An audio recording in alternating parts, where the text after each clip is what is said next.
আসসালামু আলাইকুম রহমতুল্লাহি বরাকাতুহ। আলহামদুলিল্লাহ, আসসালাতু ওয়াসসালামু আলা রাসূলিল্লাহ বাদ।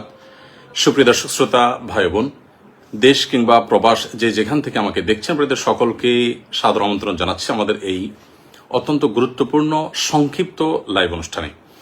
প্রিয় দর্শক, আপনারা সবাই ইতোমধ্যে জেনে গেছেন আমাদের এই প্রিয় দেশটিতে দীর্ঘদিন পর্যন্ত যে লুটতরাজ চলে আসছিল, যে নানামুখী অবিচার, বৈষম্য এবং অন্যায় আচরণ চলে আসছিল, সেটার বিরুদ্ধে সর্বস্তরের মানুষ দীর্ঘদিন পর্যন্ত তাদের মধ্যে যে জমে থাকা ক্ষোভ, সেটা তারা প্রকাশ করেছে। ছাত্র জনতার গণ আন্দোলনে ইতিমধ্যে আমরা জানি যে সরকার পতন হয়েছে।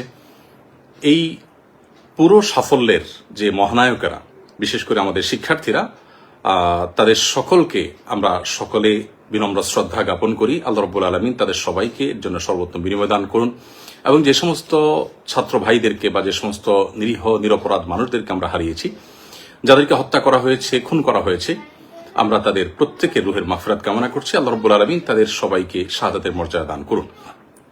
প্রিয় দর্শক ভাই বোন, যে বিষয়টিকে আমি শুরুতেই বলতে চাই তা হলো যে বর্তমানে যে আনন্দঘন একটি পরিবেশ চলছে, এই পরিবেশে আমরা দেখতে পাচ্ছি যে অনেক সুযোগ সন্ধানীরা এমন সব কাজ করছে যে এই পুরো অর্জনটাকে ম্লান করে দেওয়ার জন্য সেগুলো যথেষ্ট হতে পারে। তোমাদের থেকে একটি গুরুত্বপূর্ণ বিষয় হলো যে লুটতরাজ চলছে। এমনকি আমরা সোশ্যাল মিডিয়ার কল্যাণে এও দেখলাম যে রাস্তাঘাটের লাইট পর্যন্ত মানুষ খুলে নিয়ে যাচ্ছে। যারা রাস্তাঘাট থেকে লাইট খুলে নিয়ে যাচ্ছে, যা হাতের কাছে পাচ্ছে সেটাকেই তারা ভেঙে নিয়ে যাচ্ছে, এবং যেখানে পাচ্ছে সুযোগ সেখানে তারা লুটতরাজ করছে। এরা কখনো এদেশের বন্ধু হতে পারে না, এরা দেশের শত্রু। এই মানুষগুলো কখনো শিক্ষার্থী বা প্রকৃত অর্থে যারা আন্দোলনকারী ছিল তারা নয়। এই মানুষগুলো অবশ্যই সুযোগ সন্ধানী, এবং এই লুটপাট যে কোনো মূল্যে আমাদেরকে বন্ধ করতে হবে। বিধায় যারা যেখানে আছেন, আমি বিশেষ করে মসজিদে যারা আছেন, মসজিদের দায়িত্বশীলদেরকে বিনীতভাবে অনুরোধ করতে চাই, আপনাদের মসজিদ থেকে আপনারা আহ্বান করুন, ডাক দিন, যেন কোনো প্রকার লুটতরাজ, কোনো প্রকার অরাজকতা যেন না চলে। কেউ যেন আইন নিজের হাতে তুলে না নেয়।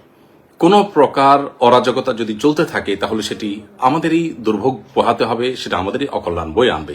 সরকারি কিংবা বেসরকারি কোনো স্থাপনা যেন কোনোভাবে নষ্ট না হয়। বিশেষ করে মসজিদগুলো থেকে যদি একযোগে এই আওয়াজ উচ্চারিত হয়, এবং সমাজের প্রত্যেকটা মানুষ যদি দায়িত্বশীলতার আচরণ করেন, এবং যারাই অন্যায়ের দিকে হাত বাড়াচ্ছে তাদের হাতকে যদি আমরা থামিয়ে দিতে পারি, তাহলে সেটা আমাদের জন্য অত্যন্ত আনন্দের বিষয় হবে। অতএব আসুন, ছাত্রদের এই অর্জনকে, ছাত্র জনতার এই অর্জনকে ম্লান করে দেওয়ার মতো কাজগুলোকে যে কোনো মূল্যে থামাতে হবে। আর না হলে এটার জন্য আমাদের সবাইকে কিন্তু পস্তাতে হতে পারে। বিধায় আমি বিনীতভাবে অনুরোধ করছি যে লুটতরাজ বন্ধের সবাই উদ্যোগ নিন। আপনার আশেপাশে কেউ লুটতরাজ করছে, আপনি তাকে থামিয়ে দিন। এমনকি আপনার গণভবনে যারা গেছেন সেখান থেকে অনেক কিছু নিয়ে এসেছেন। এটি মুসলিম সুলভ আচরণ নয়, এটা কোনো নীতিবান, কোনো আদর্শবান মানুষের কাজ নয় যে আপনি সেখানে রাষ্ট্রীয় সম্পদ যেগুলো আছে, এগুলো তো রাষ্ট্রের সম্পদ, আপনার ট্যাক্সের কেনা টাকা জিনিস, এই দেশের জনগণের জিনিস। অতএব আপনিও যদি সেটা দিন শেষে লুটতরাজ করেন, তাহলে লুটতরাজকারীদের সাথে আপনার পার্থক্যের জায়গাটা কি থাকলো? আমি আবারও বলতে চাই অত্যন্ত বিনয়ের সাথে যে প্লিজ সবাই যার যার জায়গা থেকে শান্তি বজায় রাখুন এবং সবাই শান্ত হন। প্রিয় নবী সাল্লাল্লাহু আলাইহি সাল্লাম যখন মক্কা পুনরুদ্ধার করেছেন, মক্কাকে স্বাধীন করেছেন, তখন কিন্তু তিনি মক্কায় কোনো মানুষের কোনো প্রকার জানমালের ক্ষয়ক্ষতি হতে দেননি, বরং সেখানে একরকম অনেকটা রক্তপাতহীন ভাবেই কিন্তু তিনি মক্কা বিজয় করেছেন। তার সে মক্কা বিজয়ের ইতিহাস আমরা স্মরণ করার চেষ্টা করি, এবং মক্কা বিজয়ের সময় তিনি যে বিনয়ের পরিচয় দিয়েছেন, তিনি যে আল্লাহর কৃতজ্ঞতা জ্ঞাপন করেছেন, সেটিকে আমরা স্মরণ করি। সেই সাথে বিশেষভাবে আমি বলতে চাই, সংখ্যালঘুদের উপর যে নির্যাতনের সংবাদ উঠে আসছে, এর কতটা সত্য কতটা মিথ্যা আমরা জানি না, তবে আমি বিশেষভাবে মাদ্রাসা শিক্ষার্থীদেরকে বলবো যে আপনারা অনুগ্রহ করে আপনাদের আশেপাশে থাকা হিন্দুদের স্থাপনা, ঘরবাড়ি, তাদের মন্দির, উপাসনালয়, এগুলোতে কোনো মানুষ যাতে আক্রমণ করে অন্যায়ভাবে সেখানে কোনো প্রকার জুলুম করে সেটাকে উদুরপিণ্ডি বুদুর ঘাড়ে চাপাতে না পারে, সেজন্য আপনারা সজাগ থাকুন। এবং এই কর্তব্যটা, এই সময়টা যদি আমরা সবাই মিলে পালন করতে পারি, তাহলে সেক্ষেত্রে এই বিজয় বা এই উৎসব যেটা আপনারা করছেন, গোটা দেশে মানুষ করছে, আমরা সবাই করছি, সেটি প্রকৃত অর্থে উৎসবে পরিণত হবে। বিধায় কোনো সংখ্যালঘুর উপর যদি নির্যাতন হয়, তাহলে সেক্ষেত্রে যে জুলুমের বিরুদ্ধে আন্দোলন হলো, যেই জুলুমের বিরুদ্ধে এই গণ আন্দোলন হলো, গণ অভ্যুত্থান হলো, আমরা ৭১ দেখিনি, আমরা ২৪ দেখেছি। আমরা এই গণ আন্দোলনের যে সাক্ষী হয়েছি, সেটি প্রকৃত অর্থে সার্থক হবে তখনই যখন এটাকে সম্পূর্ণরূপে সংখ্যালঘুদের উপর নির্যাতন বন্ধ এবং সকল প্রকার লুটতরাজ বন্ধ করার প্রচেষ্টা আমরা প্রত্যেকটা মানুষ করতে পারবো। আমি আবারও বলছি যে সংখ্যালঘুদের নিরাপত্তা সবাই নিশ্চিত করুন প্লিজ। মসজিদের মাইক থেকে হিন্দু ধর্মাবলম্বীদের ঘর বাড়ি তাদের স্থাপনায় কোনো প্রকার কেউ হাত দিয়ে যদি কোনো কিছু ভাঙতে উদ্যত হয়, আগুন দিতে উদ্যত হয়, কোনো প্রকার অন্যায় আচরণ করতে উদ্যত হয়, তাহলে ইমাম সাহেবের নেতৃত্বে সেই কালো হাত ভেঙে দিন, সেই কালো হাতকে থামান।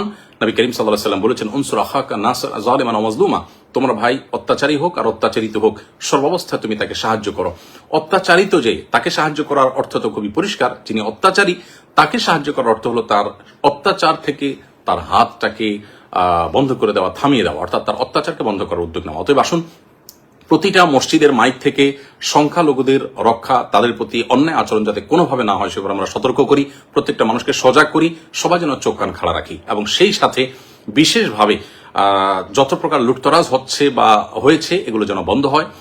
কোনোভাবে রাষ্ট্রীয় কিংবা বেসরকারি কোনো প্রকার স্থাপনায় কেউ যেন কোনোভাবে হাত না দেয়, কোনোভাবে যেন সেটা ভাঙচুর না করে। আমরা আল্লাহকে ভয় করি, দিন শেষে আল্লাহ তাআলার কাছে এগুলোর জন্য জবাবদিহি করতে হবে। সামান্য একটা জিনিস আপনি নিয়ে গেলেন, এর জন্য আপনার জাহান্নামে যেতে হতে পারে। মনে রাখবেন, রাষ্ট্রের সম্পদ এটা কোটি কোটি মানুষের মালিকানাধীন সম্পদ। বিধায় কিয়ামতের ময়দানে এত কোটি মানুষের কাছে আপনি এই দায় কিভাবে পরিশোধ করবেন, এর জবাবদিহি কিভাবে আপনি দিবেন? বিধায় আল্লাহকে ভয় করুন, কোনো প্রকার লুটতরাজ হতে দিবেন না এবং সংখ্যালঘুদের নিরাপত্তা নিশ্চিত করবার জন্য মসজিদের মাইক ব্যবহার করুন, অন্যায়ের বিরুদ্ধে মসজিদের মাইক থেকে আহ্বান করুন, মাদ্রাসার শিক্ষার্থীরা তাদের পাহারাদারি করুন। আবারও বলছি যে প্রিয় নবী সাল্লাল্লাহু আলাইহি ওয়াসাল্লাম মক্কা বিজয়ের পর তিনি কিন্তু কোনো প্রকার আজকের পৃথিবীতে যে বুনো উল্লাস হয়ে থাকে এরকম উল্লাস বা উল্লাসের উন্মাদনা যেটি, এটি কিন্তু তিনি করেননি। আল্লাহ সুবহানাহু ওয়া তাআলা বলেছেন, ইযা জাআ নাসরুল্লাহি ওয়াল ফাতহু, যখন আল্লাহ সাহায্য এবং বিজয় আসে, ওয়ারাইতান নাস ইয়াদখুলুনা ফি দীনিল্লাহি আফওয়াজা, এবং আপনি দেখবেন লোক দলে দলে আল্লাহর দ্বীনে প্রবেশ করছে, অনুগত হচ্ছে, তখন